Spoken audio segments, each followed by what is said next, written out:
அறிவலை நேயர்கள் அனைவருக்கும் என் அன்பு கலந்த வணக்கங்கள். இன்னைக்கு நம்ம பார்க்க போகிற தலைப்பு உணவே மருந்து தாங்க. உணவு பழக்கம் பழமொழி வடிவில்.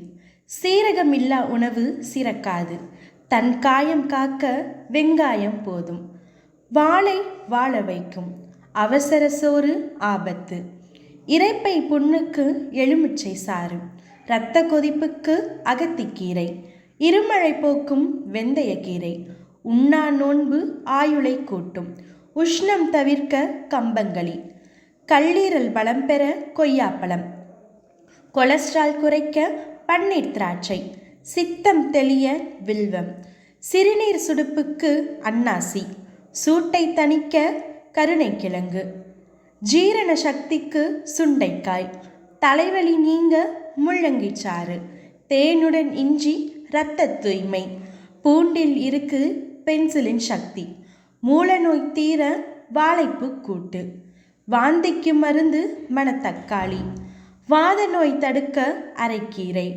வாய் துர்நாற்றம் தீர்க்க ஏலக்காய், பருமன் குறைய முட்டைக்கோஸ், பித்தம் தணிக்க நெல்லிக்காய், குடல் புண் நலம் பெற அகத்திக்கீரை.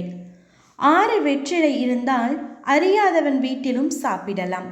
10 மிளகு இருந்தால் பகைவன் வீட்டிலும் உண்ணலாம். காலையில் இஞ்சி கடும்பகல் சுக்கு, மாலையில் கடுக்காய் மண்டலம் உண்டால் முதுமையிலும் இளமை.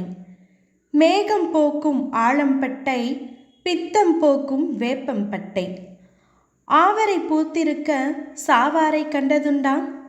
1000 வேரை கொண்டவன் அரை வைத்தியன், ஆளும் வேலும் பல்லுக்கு உறுதி, 4ம் 2ம் சொல்லுக்கு உறுதி. மேகம் முற்றினால் வெள்ளை, வெள்ளை முற்றினால் வெட்டை, வெட்டை முற்றினால் கட்டை, இறங்கு பொழுதில் மறந்து குடி.